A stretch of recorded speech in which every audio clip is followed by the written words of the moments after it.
Hey y'all, what's up? Welcome to today's video. For those of you who are new, this is probably your first time coming across my channel, watching one of my videos, which means you are probably not yet subscribed.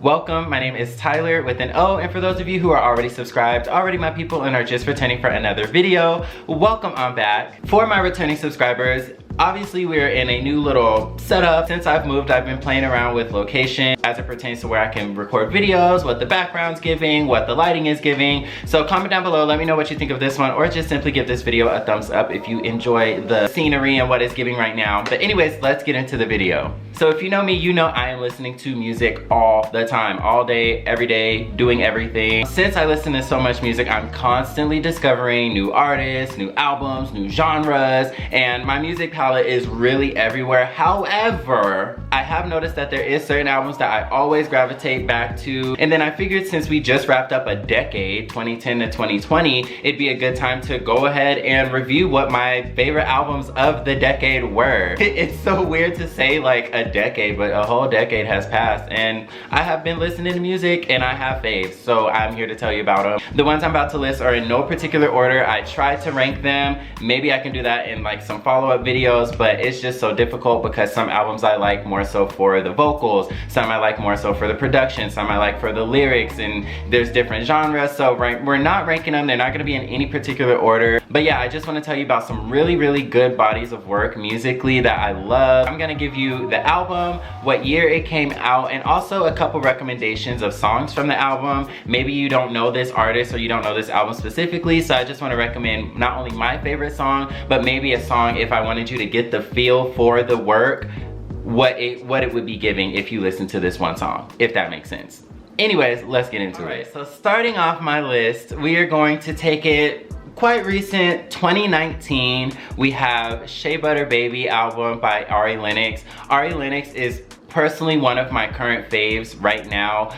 Even just as a person, I love her personality, I love what she represents, but I love her music, I love her tone, I love her style. Just for reference, if you guys don't know Ari Lennox, a lot of people do compare her sound to Erykah Badu. I don't want to like compare, but the only reason I say that is to say if you rock with that vibe, then you can probably get into Ari Lennox. The Shea Butter Baby album, literally I can listen to that whole album start to finish, no skips. I love all of the songs. Obviously the most popular song from the album is the titled single Shea Butter Baby with J. Cole. My personal favorite song on the album I think would be Chicago Boy. It's just, she has a way with being, because her personality is so quirky and she's so funny and she's so like fun to like watch, and then to hear in her music how sensual she is and just her tone, something about it is just, oh, I can vibe to Ari Lennox all fucking day. So definitely would recommend that one.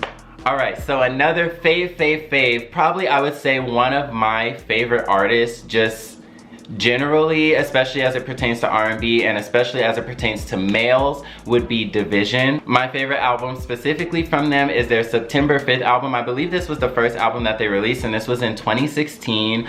I love Division.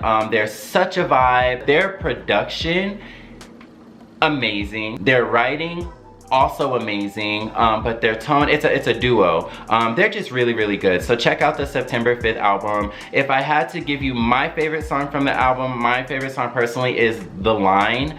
I wouldn't say to check that out first if you want to get a feel for their music, because that's one of like the slower, more like ballad, it's not a, I guess, like it's one of the slower songs on there, but it's so good. The beat in it, the way that they did the timing on it, oh, it's just so good. Lyrically amazing. If I had to pick a song for you to get into if you wanted to try it out, A lot of people like Too Deep. That's one of the more songs that is like a little more sexual, but I don't want you to listen to that and think all their music is sexual.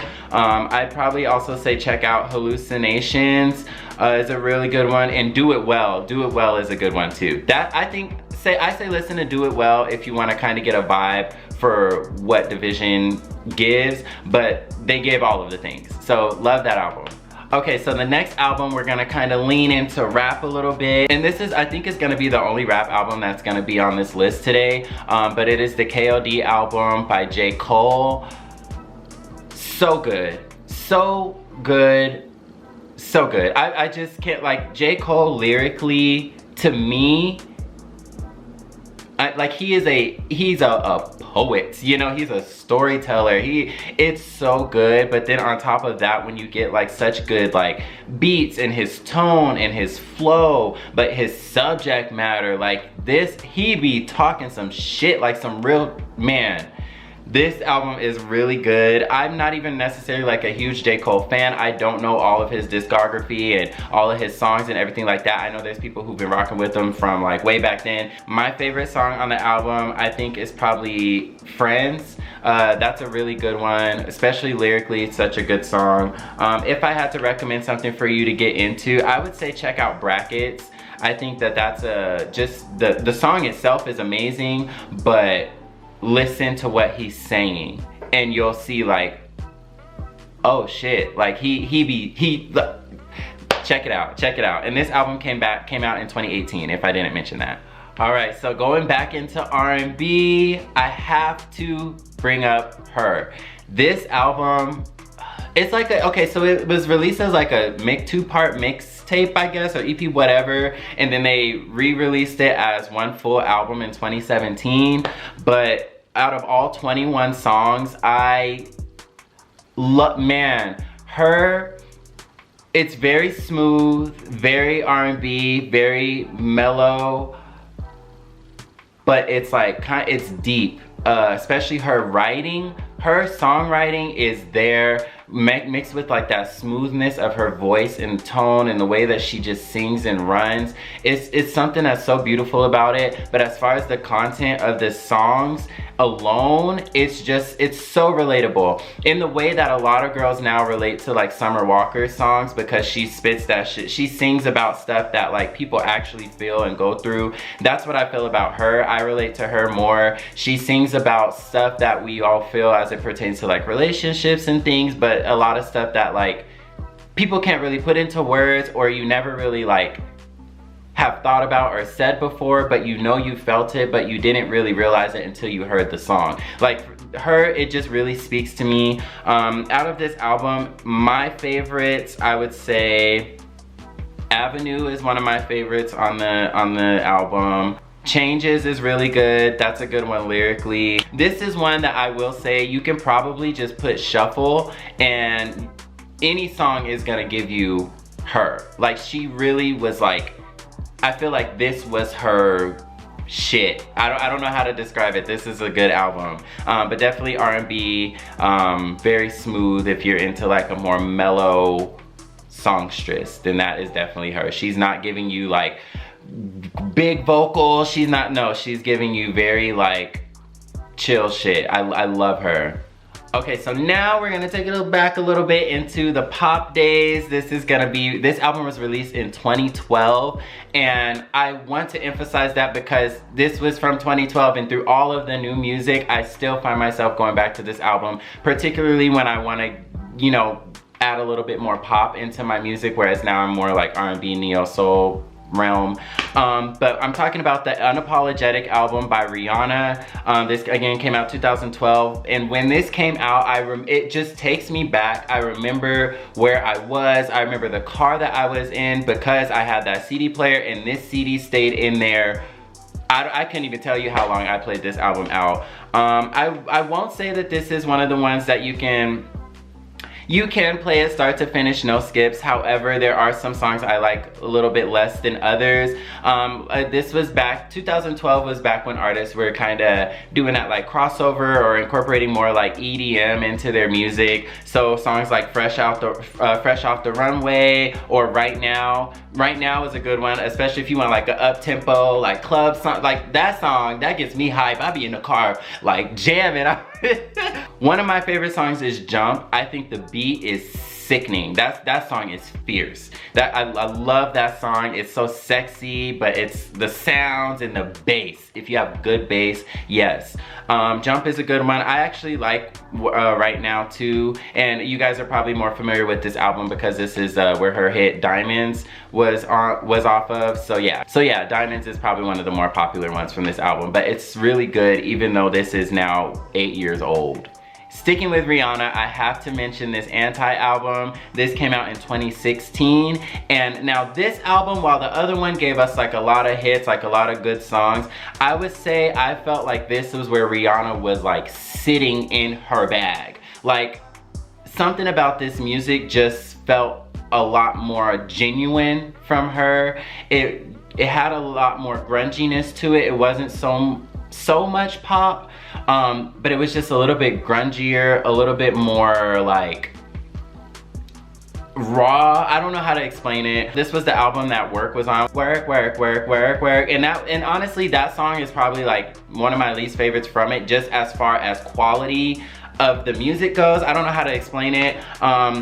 If I had to pick one, I would definitely say like Needed Me is my favorite song on the album. Desperado is really good. But yeah, Anti was a remarkable album, came out in 2016. Now you know I had to put Queen Mother Beyonce on here. I had to, you know, she is a fave. I specifically want to reference the self-titled Beyonce album that came out in 2013, 2014. Honestly, it's one of my favorite Beyonce albums, believe it or not, even though like the album doesn't have some of my favorite songs of Beyonce's on it. As far as a complete body of work, this had the most songs that like I really liked. And just musically, the composition was so different. The range, like you go from like Blow, where it's more like up tempo and like playful, but then you go into like Jealous or Haunted, where it's like a little bit more like dark and more serious, and it's really good. The music, the beats, obviously the vocals. This song, I mean, this album is really good. Partition, Hello, Are You Kidding? Like, don't get me started on Beyonce, but yeah, this is one. I love this album. Out of the albums she's released in the past 10 years, I think this one would definitely be my favorite. Okay, so now we are taking it back again to 2012. I played this out, and I still do. The Trilogy by The Weeknd. Man, it's so good. It's so good. If you like imagery, storytelling, if you like to feel what the artist is feeling, that's what I felt like listening to this. I felt like I could feel the music. It was very grungy, it was very dark, and at 2012 that was different for me musically because that's when I was like more in like my pop bag. But this album, it's so good. It's great if I would listen to this frequently when I was doing frequent trips back and forth to LA. So it's good like at night driving music. Lyrically, it's really good. But it just makes, I don't know, something about this is just like, the songs are deep. It's the imagery for me. I don't know, it was so different. And he talks, you know, so much about like drugs and sex and like that lifestyle and everything, but in such a way to where it doesn't necessarily romanticize it, but it just kind of makes you like, wow, like it kind of shows you how much you can't relate to it, because it's like, damn, like the stuff that he's singing about or the way that these songs, like I've never felt that way, but it's portrayed in such a way that I understand what he's feeling. You know what I'm saying? I don't know how to explain it, but I be in my bag when I be listening to music. And The Weeknd, the old Weeknd, 2012 Trilogy Weeknd, that shit was bomb. And then the last one that made the official list for me was definitely Jhené Aiko, specifically the Sold Out album. Now, I'm not even like a Jhené Aiko stan like I know some people are. I don't believe that, you know, she's the best vocalist and all that. Like, she's not my favorite singer, but this album, it came out in 2014. I remember at that time, oh my God, I was going through a breakup. So this filled it was what I needed at the time. And like lyrically, you want to talk about somebody singing your feelings, that's how this album was. In combination with like the melodies were great, the production was great, it was a vibe. And this is something like, even still when these songs come on, like it just like, it takes me back to like, it's one of those things, like it takes you back. Like I said, I was going through a breakup when this album came on. I know that's not what we're here to talk about, but like it's one of those things, it has like a sentimentalness to it, because when I hear these songs, I remember how I felt then and how I connected to the songs then, and more so that I'm not there now. And something about it is just real sentimental to me, but the songs are great. If I had to pick a favorite from this album specifically, Lion King, definitely a good song. Eternal Sunshine, that's also a really good one. Waiting, lyrically, lyrically this album is so good, you guys. If you did not check out the Sold Out album by Jhené Aiko, just give it a listen. It's definitely gonna be more mellow. It's definitely gonna be a little sad. It's definitely like an in your feelings type shit, but it's some real shit. This is another one, singing, like I said, singing your emotions, things that you may have felt or maybe experiencing in a relationship that you don't know how to put to words, or that it's just crazy to hear that somebody could be going through the same shit that you're going through and they can express it in a way that you can't. And that's how I felt through this album. Listen. Ideally, what I want to do with this, depending on how this video does, or depending if you guys would like to, there's an app called Station Head where you make like your own radio show and you can actually play music. And I would love to like feature a certain artist or album on each show, and then play the music, and also like talk and chat live about the songs, about the music, how it makes me feel, whatever, or just about random topics. So also, if that's something that sounds kind of interesting to you, or you'd be into it, or you think is worth me giving a try, comment that down below. I don't know much about the platform, but I know that you can play music. Otherwise, we'd be bumping the music, all these songs on here right now, but you know, YouTube and these copyrights, girl. Other honorable mentions of artists who put out some good work in the last decade: Frank Ocean, Miguel, Jasmine Sullivan, The Internet, Anderson .Paak, like, man, there's so much good music. Hopefully you guys like enjoyed this type of content or this video, because I would like to expand on these, maybe do like a ranking top 5 or top 5 in R&B, or you know, explore different genres or underground artists or whatever. So if that's something you're into, definitely let me know in the comments down below. Give this video a thumbs up as well. And most importantly, make sure you're subscribed to my channel so you don't miss out on any more of this Tyler with the No goodness. And I will catch you on my next video. Peace.